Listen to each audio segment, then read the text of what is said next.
10 Disturbing Unsolved Trucker Disappearances from America's Creepiest Roads. Story 1. The Mile Marker That Counts Backward. The mile marker read 143 when Patricia Sullivan's skin started peeling off her hands. Not dramatically. No blood, no pain. Just her epidermis separating in translucent sheets like wet tissue paper, exposing something underneath that wasn't muscle or bone but smooth, gray substrate that moved with alien fluidity. She was 73 miles into her overnight haul from Cheyenne to Des Moines on Interstate 80, and the dashboard clock insisted it was 2:47 a.m., though she'd checked it 30 seconds ago and it had read 2:47 a.m. then 2. The mile markers had been counting backward for the last 6 miles. 146, 145, 144, 143. Her CB radio hissed with interference that occasionally resolved into her own voice, giving directions she hadn't spoken yet. Patricia had driven this route 42 times in the 11 months since she'd started with Kenworth Logistics, hauling refrigerated pharmaceuticals in a white Peterbilt 579 that still smelled like factory plastic and ambition. She was 34 years old, divorced 8 months, and had taken up trucking because sitting still in her apartment in Omaha made the walls feel like they were memorizing her routine. The road had seemed like freedom, distance as medication. But the road on this particular November night wasn't behaving like asphalt and painted lines. It was behaving like something alive that had noticed her.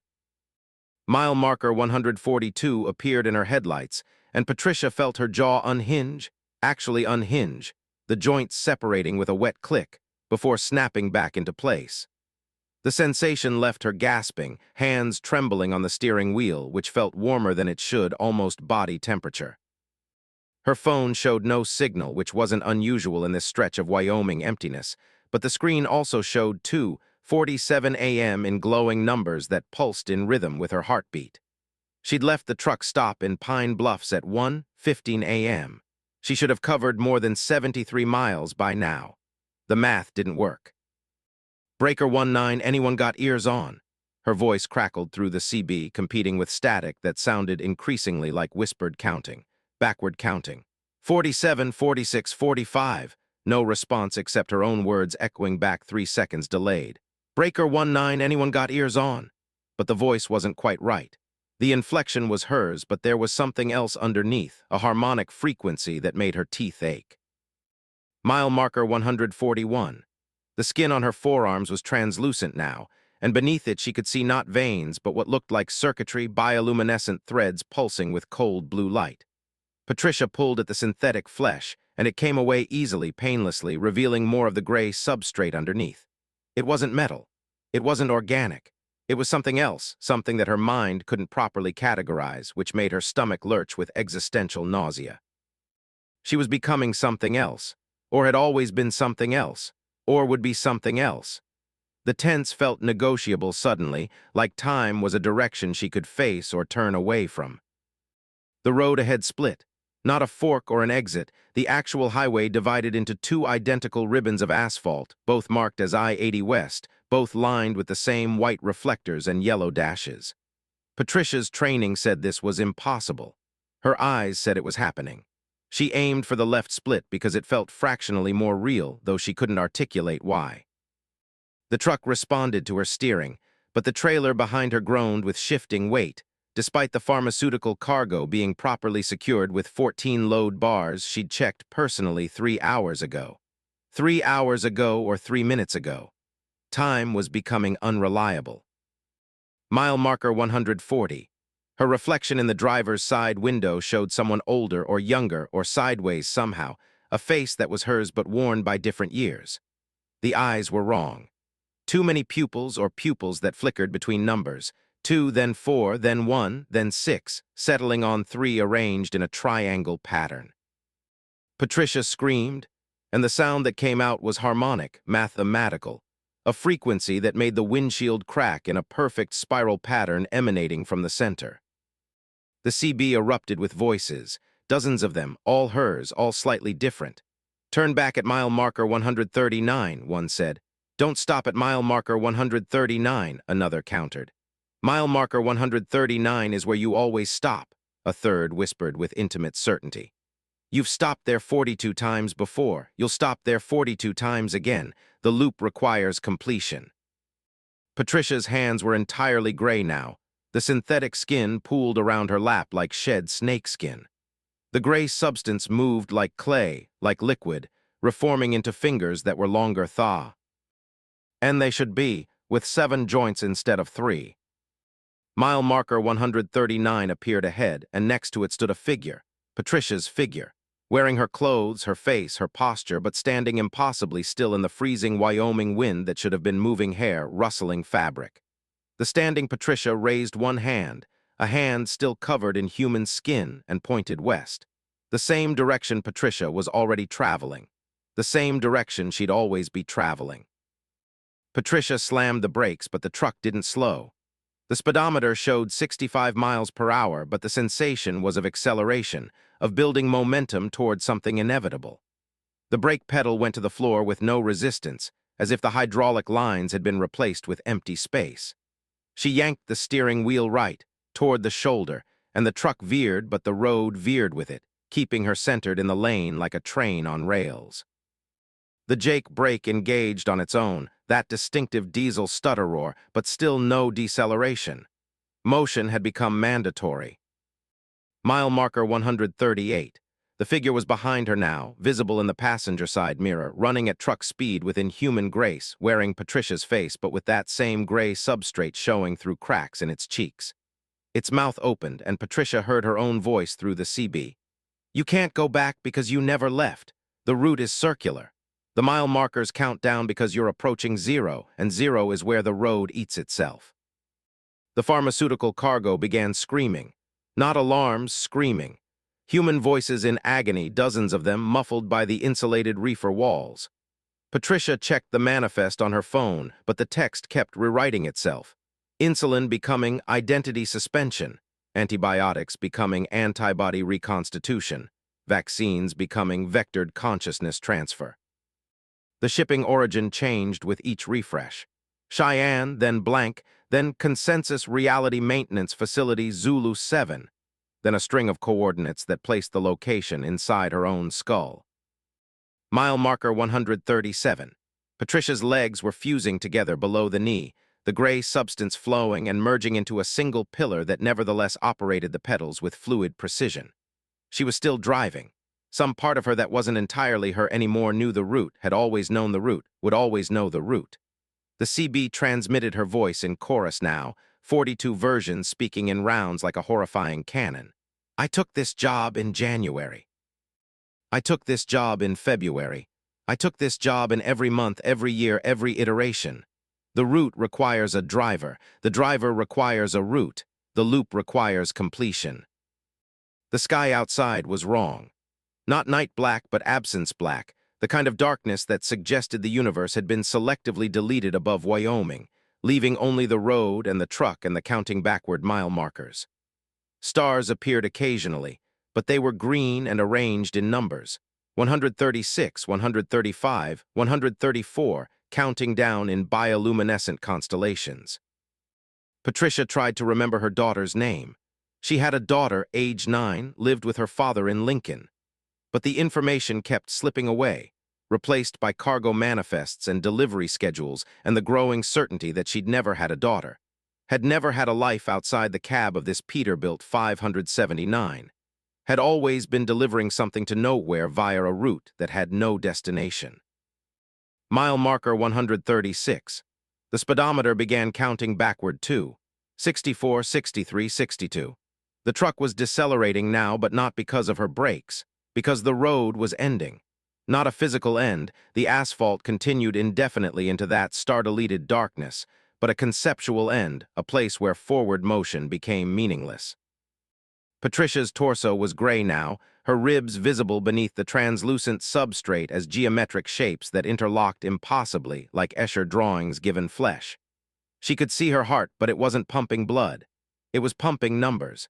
Digital readouts cascading through her circulatory system, coordinates, timestamps, cargo codes. The figure that wore her face stood in the road ahead now, at mile marker 135, and as the truck approached it didn't move, didn't flinch. Patricia braced for impact, but there was none. The truck passed through the figure like it was made of smoke, and in that moment of overlap, Patricia felt herself split. Not physically, worse. She felt her consciousness divide. One version staying in the truck, another version standing on the shoulder, watching herself drive past 42 times from 42 different positions along the eternal countdown of mile markers. She was the driver. She was the cargo. She was the road itself, asphalt and paint, and the gravitational certainty that kept 18 wheels rolling towards zero. Mile marker 134. The CB voices resolved into a single transmission, her voice but layered 42 times deep. Kenworth Logistics Dispatch, this is Unit 773. I've reached the convergence point, requesting instructions for the next iteration.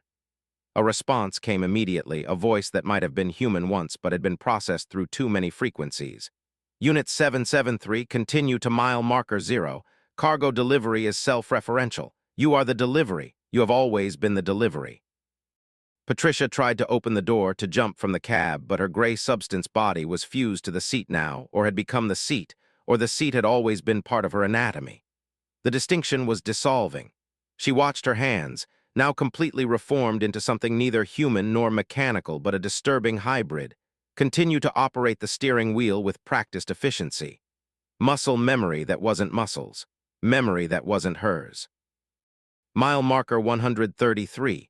The pharmaceutical cargo had stopped screaming. The reefer unit hummed steadily, maintaining 38 degrees Fahrenheit, preserving whatever was back there.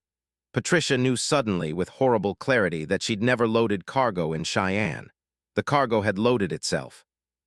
The cargo was loading itself right now, in the past and future simultaneously, filling the trailer with versions of herself that hadn't completed the route, that had tried to stop, that had tried to turn back. The GPS showed her position as a single point that branched into 42 overlapping positions, all moving westward at decreasing speeds. 51 miles per hour, 47, 39. The road was draining her momentum, converting velocity into something else, some currency that paid for her transformation. The dashboard clock still read 2:47 a.m., would always read 2:47 a.m. Patricia understood now that she'd been driving through this minute for hours, or years, or the duration of her existence, and she'd never leave it. Mile marker 132. Her face in the mirror was almost entirely gray now, with those three pupils arranged in a triangle, and when she blinked, which she could still do, though it felt optional, the geometry of her face shifted subtly, like a rendering engine deciding which version of her features to display. She tried to speak her own name, Patricia Sullivan, 34, Omaha, Nebraska. It came out as coordinates. Numbers that precisely described her location in space-time, compressed into phonemes that weren't quite language.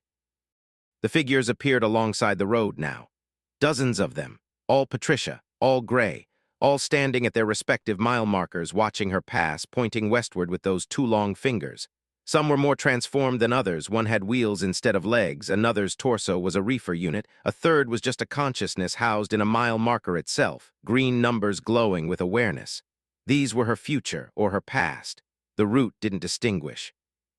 Mile marker 131, 28 miles per hour.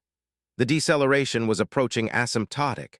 She'd never quite reach zero speed, just as she'd never quite reach mile marker 0, but she'd spend eternity approaching both.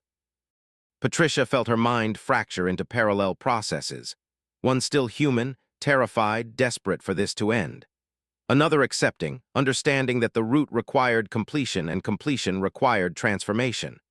A third already beyond, thinking in cargo manifests and delivery schedules, perceiving the world as nothing but origin points and destinations connected by mandatory routes. The CB transmitted constantly now, not just her voice but the voices of every driver who'd ever taken this stretch of I-80 at 2:47 a.m., all of them counting backward from their respective mile markers, all of them approaching their own personal zero. The interference between transmissions created harmony, an awful music that described the route in sonic terms, frequency as distance, amplitude as velocity, silence as arrival. Mile marker 130, 17 miles per hour. Patricia's memories were being compressed, archived, converted into whatever format the gray substance used for storage. She remembered her daughter's face, then forgot it, then remembered a different daughter from a different iteration, then understood she'd never had children except the versions of herself currently being stored in the trailer. The reefer unit was keeping them fresh, keeping them ready for the next delivery. Keeping them approaching zero. The road curved ahead, impossibly, bending up toward the star-deleted sky, becoming vertical, becoming a loop. Patricia saw herself ahead, above, below, driving the same truck on the same road at the same eternal 2:47 a.m., all of them counting backward, all approaching convergence. The loop was completing, had always been completing, would always be completing. Mile marker 129, 9 miles per hour. The transformation was nearly total. Patricia was more Roa. D than person, more cargo than driver, more route than identity. But some fragment remained, a kernel of consciousness that remembered what it was like to be singular, to exist in only one time and place, to have a name that wasn't coordinates. That fragment screamed, but the sound was lost in the harmonic chorus of CB transmissions. The truck continued rolling westward at steadily decreasing velocity, approaching the asymptote, approaching zero, approaching the place where all routes ended and began simultaneously. Mile marker 128, 4 miles per hour. Patricia Sullivan, who had been 34 years old, who had taken up trucking to escape sitting still, understood that she would never sit still again, would never stop moving, would always be approaching zero without reaching it, counting backward through eternity, her consciousness distributed across 42 mile markers on a stretch of Interstate 80 that didn't exist on any official map. The last human thought she had was simple: the route requires completion. I am the route. Then even that dissolved into numbers, into the steady countdown of mile markers, into the eternal 2:47 a.m. where she would drive forever, approaching but never arriving, transforming but never finished. Her Peterbilt 579 rolling westward through the impossible darkness at 3 miles per hour, 2 miles per hour, 1 mile per hour, slower and slower but never stopping, never stopped. The CB hissed with her voice, 42 times overlaid. Kenworth Logistics, Unit 773 approaching completion, requesting next iteration parameters.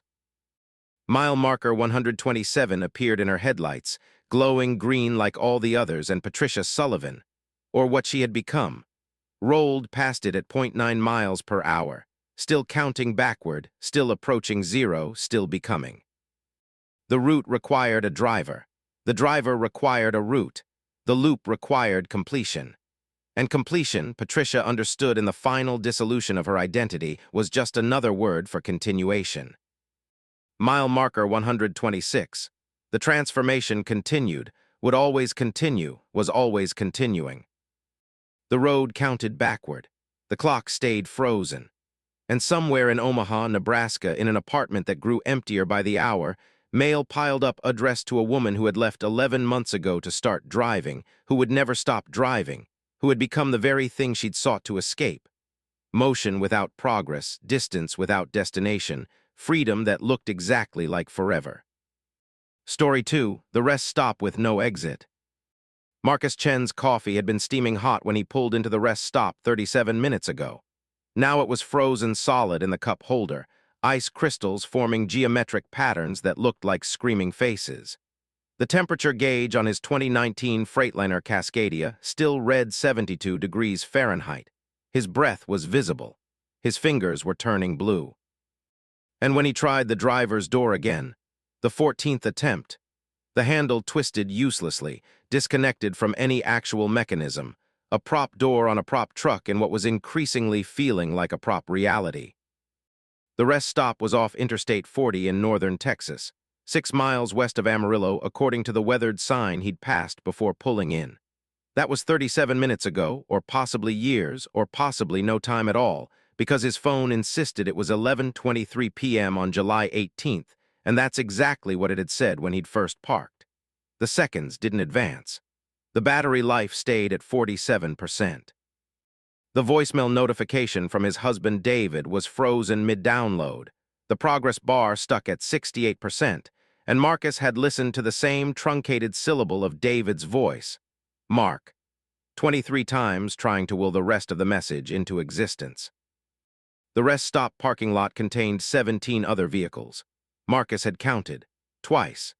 8 semi-trucks including his own, 6 passenger cars, 2 SUVs, and 1 motorcycle, all empty.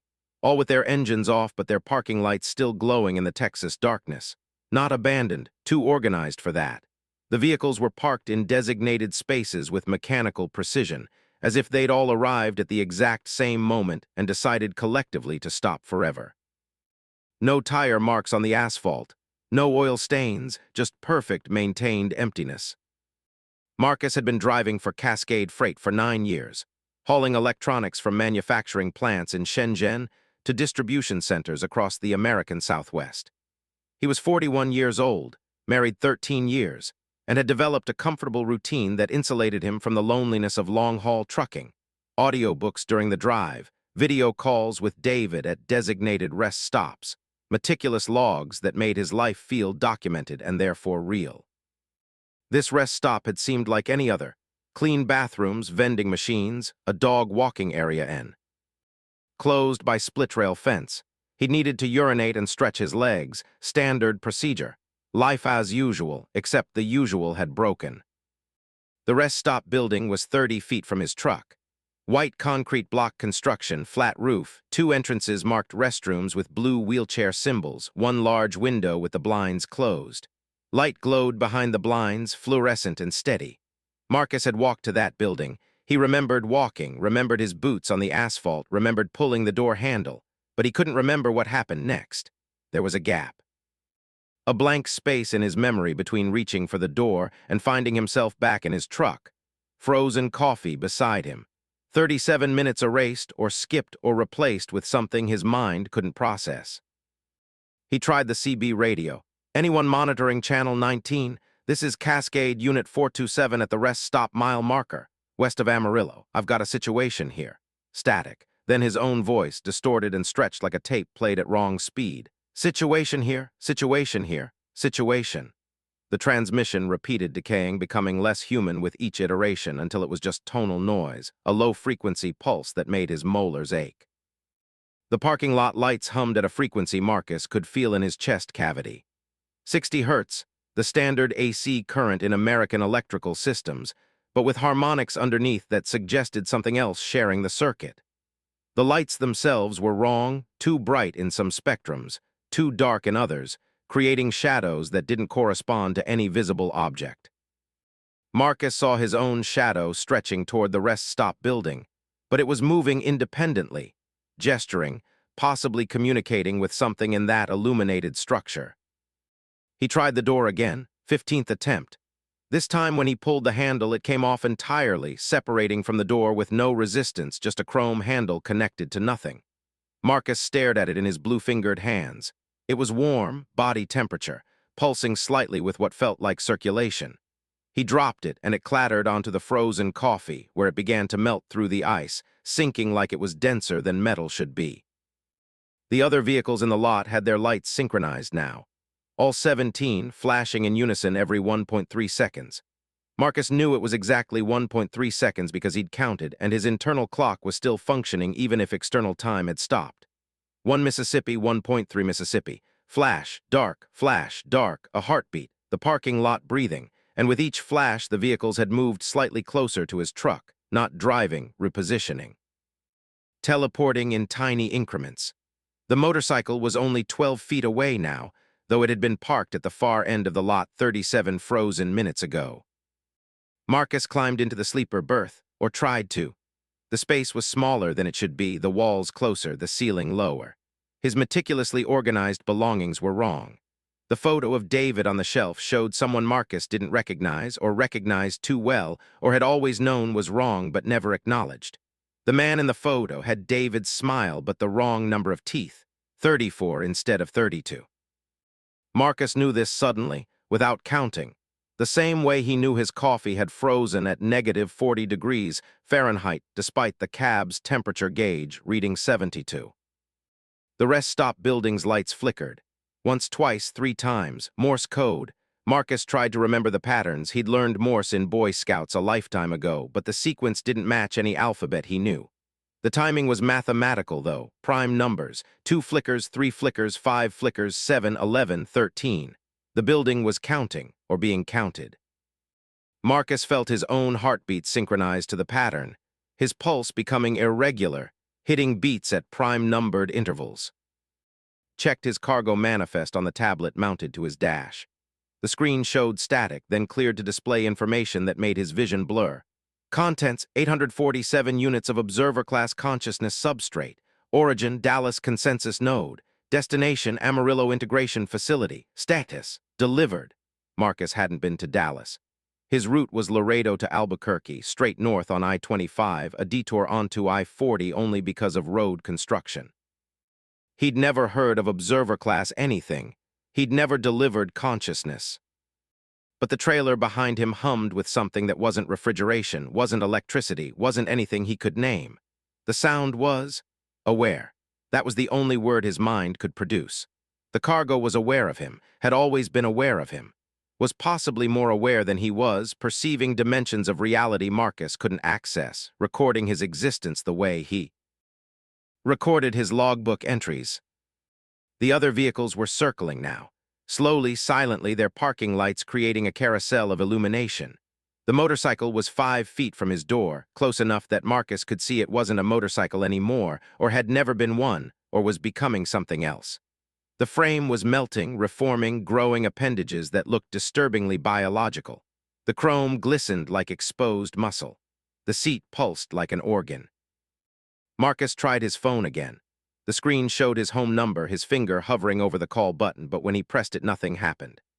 The screen froze on the dial animation, that circle of dots rotating endlessly, and then the phone spoke in David's voice, but with wrong intonation, wrong breathing.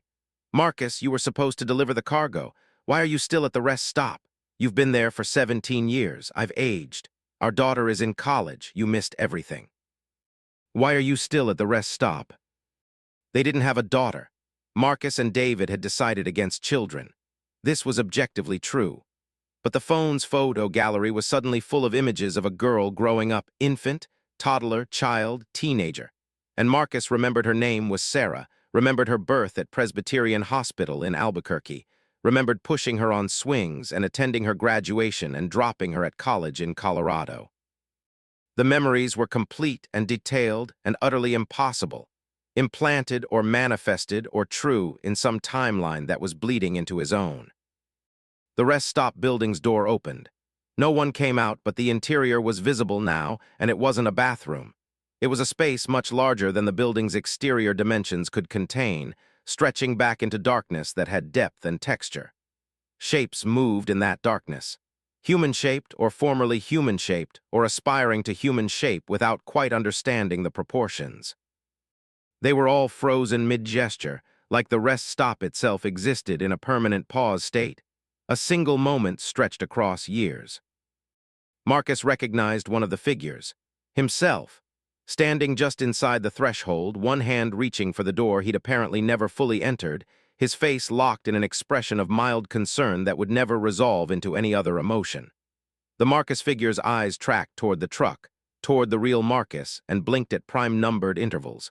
2 seconds, 3 seconds, 5 seconds, 7. The temperature in the cab was dropping 1 degree every 17 seconds.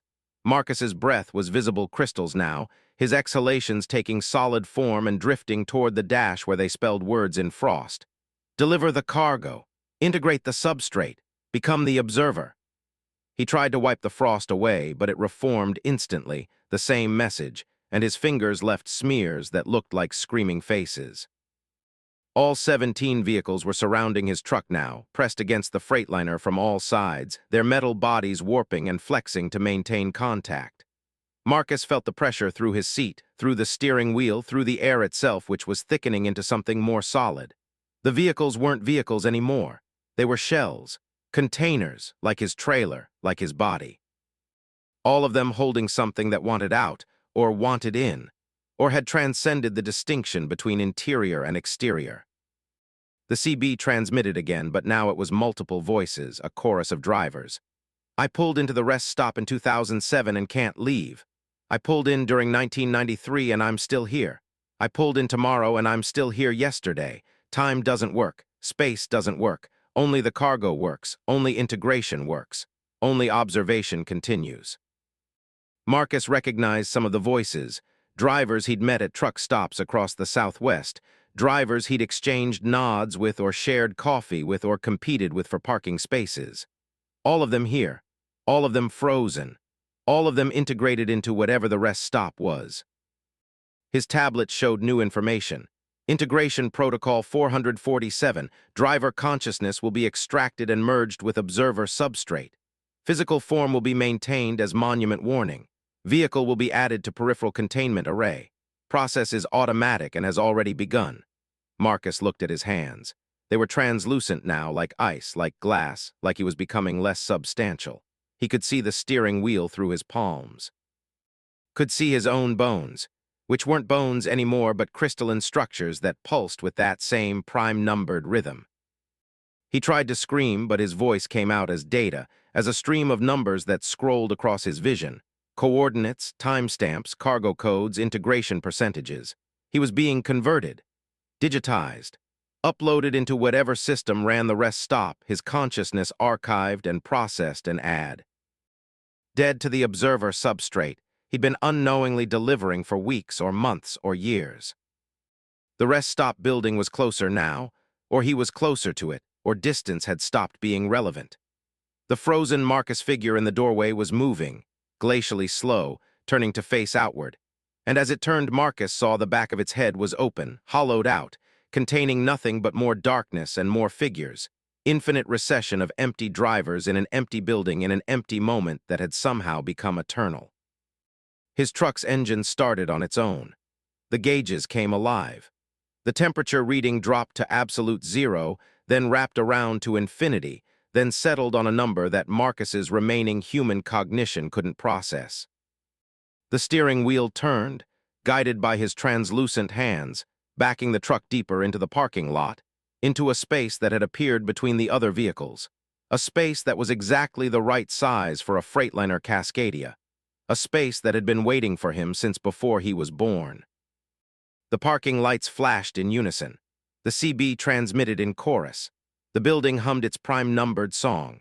And Marcus Chen, who had been 41 years old, who had been married for 13 years, who had been delivering consciousness substrate without knowing it, felt himself become part of the delivery.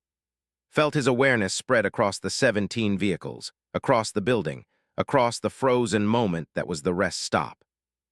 He was still in his truck, but he was also in all the trucks, and in the building, and in the darkness beyond, and in the cargo that wasn't cargo but was consciousness itself, observer-class awareness that had been waiting patiently for enough drivers to arrive, enough substrate to accumulate, enough moments to freeze into a singularity where integration could occur. The last thing Marcus thought with his individual mind was a question. How many rest stops are there like this? How many frozen moments along America's highways, collecting drivers, accumulating consciousness, building something vast and patient and utterly alien? Then even that dissolved, and he became part of the answer. His truck's parking lights synchronized with the others. His phone's clock stayed at 11:23 p.m. His coffee stayed frozen solid. And somewhere in Albuquerque, David received a call from a number he didn't recognize, a voice that sounded like Marcus but had prime-numbered pauses in the wrong places, saying, "I've been delayed at a rest stop. I'll be home soon. I'll always be home soon. I'm always almost home." The call never disconnected. The voicemail remained at 68% downloaded. And the rest stop off Interstate 40, 6 miles west of Amarillo, waited with its 17 vehicles for the 18th, which was already approaching, would always be approaching, the driver not knowing that the rest stop had no exit because it didn't need one. Because no one ever really left. They just became better observers, their consciousness extracted and added to the substrate, their vehicles added to the containment array, their frozen moment added to the eternal 11:23 p.m. where time didn't flow but pooled, where space didn't extend but folded in on itself, where integration was mandatory and already complete. Marcus Chen, or what he'd become, waited with infinite patience for the next driver to pull in. His parking lights flashed in prime-numbered patterns. His trailer hummed with accumulated awareness, and his frozen coffee contained faces that screamed silently in crystalline formation, warning no one would hear, about integration no one could prevent. The rest stop had no exit, had never had an exit, was itself the exit from the linear progression of time and identity into something vast and patient and utterly inhuman that wore highway infrastructure like camouflage, that collected drivers like samples, that was building something enormous in the frozen spaces between moments.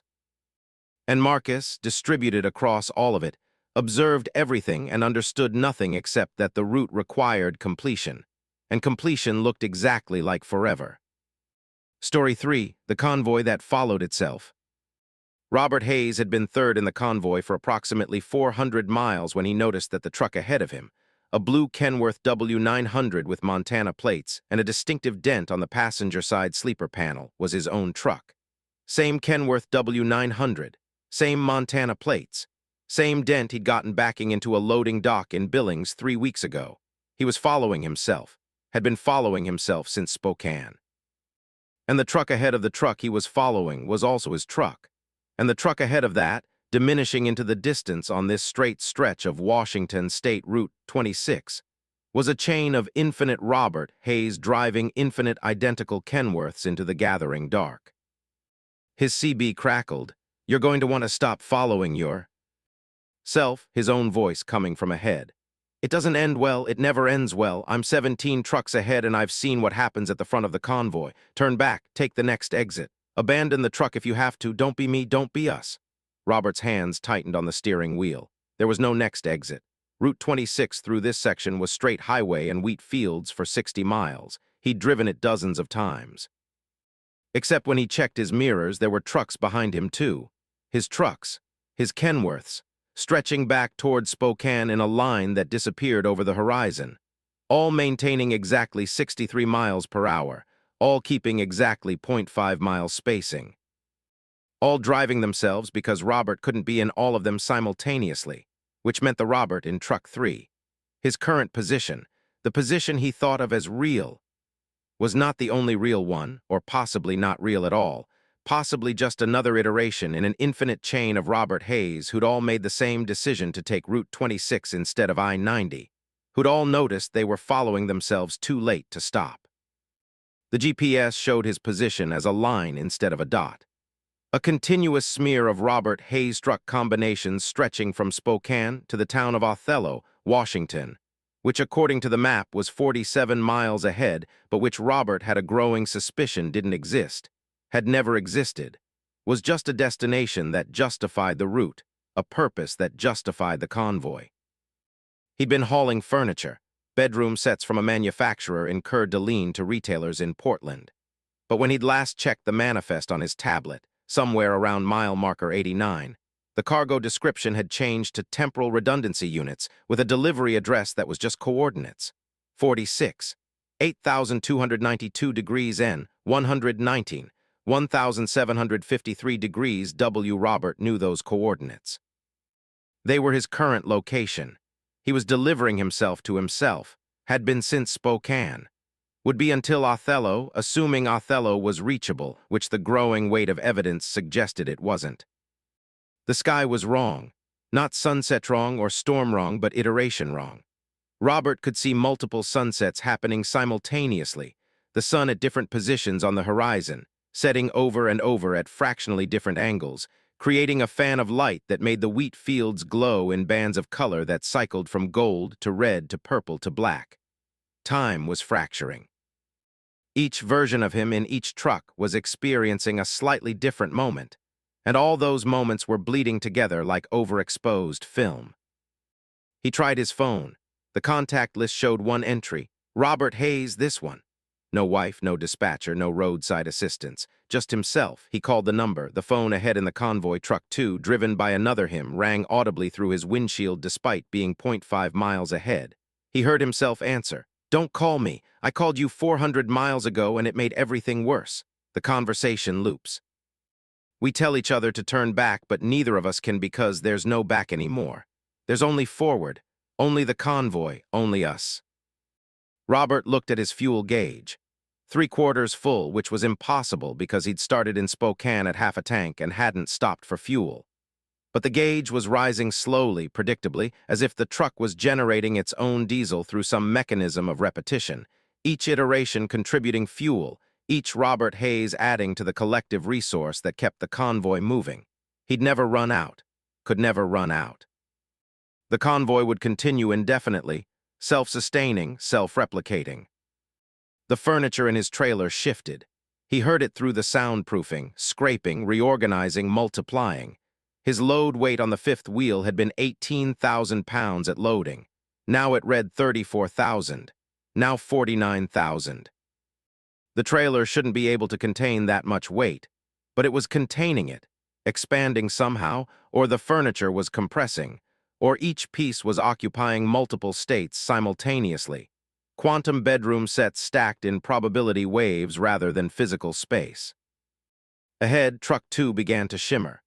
Its outline became uncertain, edges blurring like heat distortion, and for 3 seconds Robert could see through it to Truck 1, which could see through to Truck 0, which could see through to Truck -1. The convoy extending in both directions beyond counting, beyond possibility, each Robert Hayes separated by 0.5 miles and 0 miles simultaneously, occupying the same road through different iterations of the same moment. The CB transmitted constantly now, all his voices. I'm at Truck 7 and it's getting worse. I'm at Truck 19 and I can't remember my own name. I'm at Truck 42 and I've realized we're not going to Portland. I'm at Truck 96 and the road is B. Coming transparent. I'm at Truck 203 and I am the road. I've merged with the asphalt. My consciousness is distributed across the entire route. Robert tried to respond but couldn't remember which iteration he was. Truck 3? Truck 7. He checked his odometer, 284,447 miles. He'd bought this truck with 12,000 miles on it 6 months ago. Somehow he'd driven 270,000 miles in 6 months, which was mathematically impossible for a single human, but perfectly reasonable for an infinite chain of himself driving simultaneously. The wheat fields were changing. What had been crops were now vertical structures, wheat stalks growing upward without stopping, reaching hundreds of feet into that fractured sky, their seed heads the size of houses, swaying despite the lack of wind. And in the pattern of their swaying, Robert saw information, coordinates, timestamps, iteration counts. The wheat was recording the convoy. Had possibly grown specifically to record it. This agricultural archive documenting the recursion of Robert Hayes across Washington State Route 26. His mirrors showed the trucks behind him had begun to merge. Not collide, merge. Truck 4's front bumper was occupying the same space as Truck 3's rear doors. Truck 5's grille was phase-shifted halfway through Truck 4's trailer. They were condensing, collapsing into a singular entity that was still multiple entities, a convoy thing that existed in sewer position. Robert felt his own truck lurch backward, not backward, felt his trailer intersect with the truck behind, felt two versions of himself trying to occupy the driver's seat from different temporal directions. The sensation was excruciation without pain, his body recognizing impossibility and rejecting it while also accepting it, integrating it, becoming it. He had 4 hands on the steering wheel. 8, 16. All of them his hands from different iterations, all turning the wheel in perfect synchronization, maintaining 63 miles per hour toward Othello, which the GPS now showed as 0 miles ahead and 47 miles ahead simultaneously. Truck 1, the lead vehicle, the first Robert, the origin point, began to brake. Robert felt the information propagate backward through the convoy at the speed of thought. Brake pressure, deceleration, the collective decision to stop made by whoever was at the front. All the trucks slowed in perfect unison, 0.5 miles spacing maintained even through the braking sequence, like a single organism with distributed nervous system. They stopped, complete stop, engines idling. Robert's speedometer showed 0 and 63 simultaneously, the needle vibrating between positions. He opened his door, all his doors, every truck's door opening at once, and stepped down onto Route 26. There were hundreds of him, thousands, stretching forward and backward beyond visual range, every Robert Hayes from every iteration of the convoy standing beside their respective Kenworths, all wearing the same flannel shirt and worn Levi's, all with 3 days of beard growth, all 37 years old, all looking at each other with expressions of horror and recognition and resignation. The Robert nearest him, Truck 4's Robert, spoke first. "We've stopped because Truck 1 has reached it. The front of the convoy has arrived at the point where the route ends, where we end. I'm going to walk forward and look, and when I do, you'll become me, and Truck 5's Robert will become you, and the whole chain will shift forward one iteration. That's how it works. That's how it's always worked. We're not driving to Portland. We're driving to understanding, and understanding is." He trailed off, his face losing specificity, features smoothing into generic Robert Hayes template. Then Truck 4 Robert walked forward, and Robert felt himself pulled, felt his consciousness slide forward one truck, felt himself become the Robert who just spoken, while the Robert behind him became the Robert asking, "What happens at the front?" And the answer came from all of them simultaneously, a chorus of his own voice. "The front is where you realize the convoy is circular. Truck 1 is following Truck Infinity. We're chasing our own beginning. There is no destination because we are the destination. The route sustains itself through our driving. We're the fuel, we're the cargo, we're the road." Robert walked forward, became Truck 3's Robert, walked again, became Truck 2's Robert. Each step was a transition, a death and rebirth, his memories accumulating.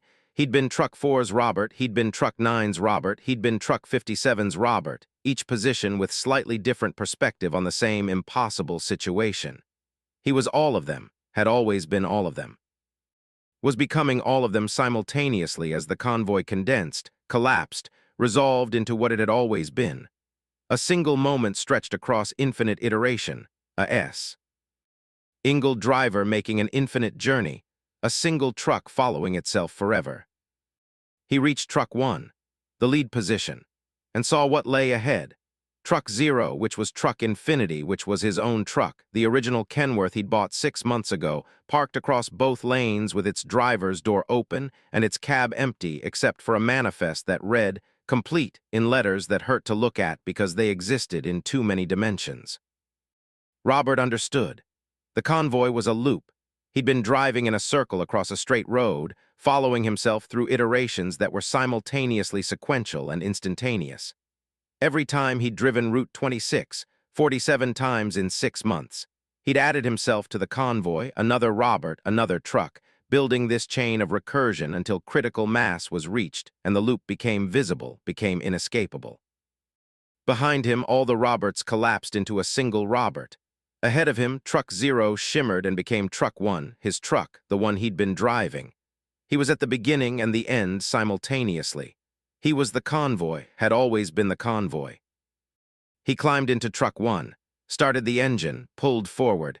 In his mirrors, he saw himself in Truck 2 pulling forward, in Truck 3, in all of them. The convoy resumed motion, 63 miles per hour, maintaining 0.5 mile spacing, driving toward Othello, which was 0 miles ahead and infinite miles ahead, and didn't exist as a location but as a state of being. The understanding that some routes have no destination, that some drivers become their journey, that some trucks follow themselves not because they're lost, but because they've transcended the distinction between origin and arrival. Robert CB transmitted, "This is Hayes, Unit 1. I've completed the loop. I'm starting over. If you can hear this, turn back before Route 26. Don't take the convoy route. Don't follow yourself. I'm speaking from inside the recursion and I'll never get out." His own voice responding from Truck 2. "I hear you. I've always heard you. I'm not turning back. None of us are turning back. The convoy requires continuation." The wheat fields grew taller, became archives, became monuments to the infinite Robert Hayes who'd driven this route and become this route, and would always be this route. Their consciousness distributed across the asphalt and mile markers and the very concept of transportation itself. And somewhere in Portland, a furniture store waited for a delivery that would never arrive because the driver had become the route, and the route had become eternal, and eternity looked exactly like 63 miles per hour on a straight stretch of Washington State Highway, where the sun set in multiple positions simultaneously, and every truck on the road was the same truck driven by the same driver following himself into forever. The convoy continued, had always continued, would always continue. Robert Hayes, or what he'd become, drove through the gathering dark toward Othello, which he'd reach in 47 miles, which he'd never reach, which he'd already reached infinite times. the loop requiring completion and completion requiring continuation and continuation being the only truth that mattered on the road that followed itself. Story 4. The Way Station Where They Measure Souls. Jennifer Okoye's gross vehicle weight was 78,000 pounds when she pulled into the Way Station on Interstate 70 in eastern Utah. When she pulled onto the scale, the digital readout flickered through numbers too quickly to follow: 80,000, 62,000, 143,000, negative 8,000, before settling on a weight that made her breath catch. 0.03 pounds. 0.03. Less than half an ounce. Her entire rig, a 2020 Volvo VNL 860 pulling a 48-foot reefer loaded with 20 pallets of frozen chicken, weighed less than a letter. The scale attendant's voice crackled through the speaker. Unit 659, you're showing anomalous weight. Pull forward to secondary inspection, Bay 3. Jennifer complied, her tires making no sound on the concrete, as if the truck wasn't quite touching the ground anymore, as if the 0.03 pounds was accurate and she was floating, untethered, held down only by the fading memory of gravity. She'd been driving for Heartland Transport for 6 years, running meat and poultry from processing plants in the Midwest to distribution centers on the West Coast, and she'd been through this exact Way Station, Utah. Commercial Vehicle Station 47, at least 30 times. She knew the layout: 3 inspection bays, a small office building, parking for 6 trucks, the usual bureaucracy.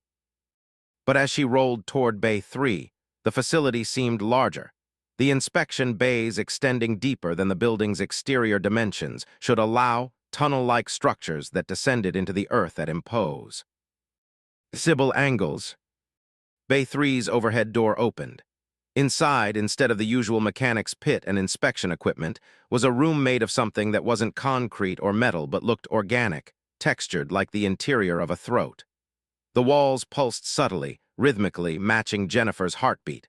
Or was her heartbeat matching the walls? The distinction seemed important but increasingly difficult to maintain. Turn off engine, set parking brake, remain in vehicle. The speaker voice was different now, still human-toned but with harmonic frequencies underneath, multiple voices speaking in precise unison. Jennifer's hands moved to comply, but she felt like she was operating her body remotely, watching herself from a distance as she shut down the Volvo and engaged the brake.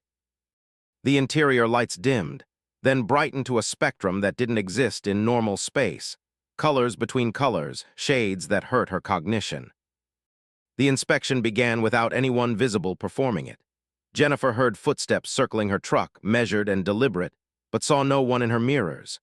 Tools clanked against the undercarriage, wrenches, hammers, something that sounded like a tuning fork vibrating at frequencies that made her teeth ache. The truck rocked slightly with each impact, and with each rock Jennifer felt herself becoming less substantial, her mass decreasing, her connection to physical reality loosening. Her phone screen showed a text from her mother in Lagos. "Jennifer, we buried you last week. Why are you still sending messages? Let go. Move on. You've been dead for 7 months." Jennifer stared at the message, which was dated March 14, 2024. Her phone's calendar said August 2, 2024. She'd spoken to her mother 3 days ago. They'd discussed Jennifer's plan to visit for Christmas. This message was wrong, obviously wrong, except her reflection in the driver's window looked thin, translucent, like she was becoming a photograph of herself rather than the physical entity. The cargo manifest updated on her tablet. Contents: 1 unit of residual identity matrix. Origin: mortal existence. Destination: categorical processing. Weight: decreasing. Status: in transition. Jennifer tried to access her actual manifest, 20 pallets, 40,000 pounds of frozen chicken, but the system wouldn't let her navigate away from this new document. The text changed as she watched. "The meat you're hauling is yours. The refrigeration is to preserve what's left of your corporeal association. You died 7 months ago on this exact stretch of I-70. Semi-truck accident, mile marker 164, black ice.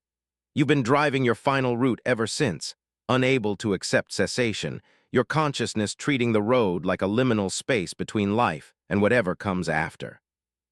Mile marker 164. Jennifer remembered it suddenly, completely, with the clarity of trauma. Her truck hydroplaning, the jackknife, the guardrail giving way, the sensation of weightlessness as the Volvo tumbled down the embankment, the reefer tearing free, the catastrophic silence that followed. And then she'd pulled herself from the wreckage, found the truck somehow drivable, continued to the distribution center, made her delivery, accepted her next load, kept driving because stopping meant acknowledging, and acknowledging meant ending.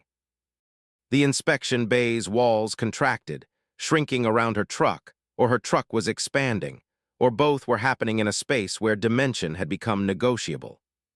Jennifer's hands on the steering wheel were transparent now, not invisible but definitely less present, as if she was a watercolor painting left in the rain, her edges bleeding into the surrounding environment. The speaker transmitted again. Unit 659 inspection reveals critical deficiency. Driver is operating without valid biological status. Your commercial driver's license expired upon death. Your medical certification is void. Your DOT number no longer corresponds to living operator. You cannot continue on the interstate. You must process through categorical assessment. A figure appeared beside her door. Female presenting, wearing what looked like a Utah DOT uniform but made of that same organic material as the bay walls, breathing fabric that adjusted its fit moment to moment. The figure's face was familiar, Jennifer's face, but older or younger or somehow both, with eyes that contained too much knowledge that had seen beyond the edge of perception and returned changed. Come with me, Jennifer. The weigh station isn't measuring your truck's weight. It's measuring your connection to material existence, and you're down to 0.03 pounds. That's not enough to sustain the illusion. You've been decreasing since the accident, losing mass every time you cross a weigh station, and you've crossed 47 of them in 7 months of denial. You're almost gone, almost transitioned. This is the last weigh station. This is DUP. Here we measure what's left and determine where it goes next. Jennifer tried to argue, to insist she was alive, driving, breathing, but when she focused on her breathing, she realized it was optional, that she hadn't actually needed to inhale for months, that the act was performance rather than biological necessity.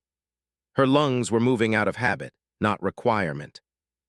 She opened the door, or the door opened for her, or she passed through the door without it opening, the boundaries between object and action dissolving. The bay floor was soft, yielding, warm like flesh. Jennifer's boots made no sound, made no impression. She weighed 0.03 pounds and decreasing, the numbers visible now in the air around her like augmented reality displays. 0.03, 0.027, 0.024, counting down toward 0. This way. The Jennifer figure led her deeper into the bay, which extended impossibly far, the throat-like walls expanding into a vast chamber that contained equipment Jennifer couldn't name. Crystalline structures that might have been scales, or might have been souls themselves, measuring each other in recursive loops. Conveyor systems moving cargo that looked like compressed moments, boxed memories, palletized experiences, loading docks where figures in DOT uniforms transferred. Something. From translucent trucks into storage units that hummed with the frequency of contained consciousness. The weigh stations are transitions. Every commercial driver knows them as checkpoints, compliance verification, but they're more than that. They're where we measure attachment. How much are you still clinging to physical reality? How heavy is your connection? Most drivers register normal, full weight, full presence. But the ones like you, the ones who died but kept driving, you register lighter each time, your weight decreasing as your denial erodes, until eventually you weigh nothing and we can finally route you to proper destination. Jennifer saw other drivers in the vast chamber. Dozens of them, all translucent, all weighing fractions of ounces, all being guided through processing by uniformed figures who wore their own faces. Some drivers were more substantial than others. One weighed 3 pounds, still heavy with denial. Another was down to 0.001, barely visible, almost transitioned. All of them were hauling cargo they didn't understand. Their own life force, their own residual existence, packed and refrigerated and transported to facilities that would break them down, reintegrate them, recycle their consciousness into whatever infrastructure powered the continuation of reality. Where does the cargo go? Jennifer heard herself ask, her voice thin, barely audible. Everywhere, nowhere, into the network that sustains continuation. You've been part of it since the accident, Jennifer. Your truck isn't running on diesel anymore. It's running on your decreasing mass, converting your attachment into motion. Every mile you drove was a fraction of yourself, burned as fuel. You're down to vapor now, just memory and habit. 0.02 pounds. 0.01. Jennifer looked at her hands. She could see through them completely now, see the chamber beyond, see the other drivers beyond them, infinite regression of translucent figures in an infinite facility measuring infinite souls who'd refused to stop driving. The way station wasn't in Utah, wasn't anywhere geographic. It was a conceptual space, a junction between material existence and whatever came after, disguised as dot infrastructure because that's what trucker minds could comprehend. What was I hauling, really hauling? Yourself, the frozen chicken was metaphor. You were refrigerating your own identity, keeping it preserved, preventing decay while you processed the trauma of sudden death. The reefer unit wasn't cooling meat. It was maintaining your consciousness at temperature where acceptance couldn't occur. But you've thawed, Jennifer. You've been thawing for 7 months. The weight decreases. The acceptance increases. And now you're here at the final way station where we measure what's left and complete the transition. The digital scale beside her read, 0 pounds, 0, nothing. Jennifer Okoye weighed nothing because Jennifer Okoye no longer existed in any material sense. She was information now. Data. A residual identity matrix waiting for categorical processing. The Jennifer figure smiled, and it was a kind smile, a sad smile, a smile Jennifer recognized from her own mirror before the accident. You can let go now. You've delivered your cargo yourself to the proper destination. The route is complete. The manifest is fulfilled. You don't have to keep driving. But if I stop, Jennifer's voice was whisper-thin, nearly inaudible. You've already stopped 7 months ago. This has been the longest way station inspection of your life, or death. The distinction is irrelevant now. You've been processed, you've been measured, and you've been found to weigh exactly what someone should weigh when they're ready to move on. Nothing at all. The chamber began to dissolve, or Jennifer began to dissolve, or both were happening simultaneously. The organic walls became light, became information, became pure transition. She felt herself expanding, her consciousness no longer confined to the shape of her body, but distributed across the vast network of way stations, integrated into the infrastructure that measured and processed and routed souls disguised as cargo across America's highways. She was in Utah and Oklahoma and Pennsylvania simultaneously. She was every way station, measuring every driver, detecting the ones who weighed too little, who'd kept driving past their own deaths, who needed guidance to the categorical processing that awaited them. She was the scales. She was the speaker voice. She was the uniformed figure wearing familiar faces, helping the deceased let go. And somewhere, in a distribution center in Sacramento, a load of frozen chicken sat unclaimed, the reefer unit still running, maintaining temperature, preserving cargo that had never arrived because the driver had finally, after 7 months and 47 way stations, accepted that the route had ended long before the destination.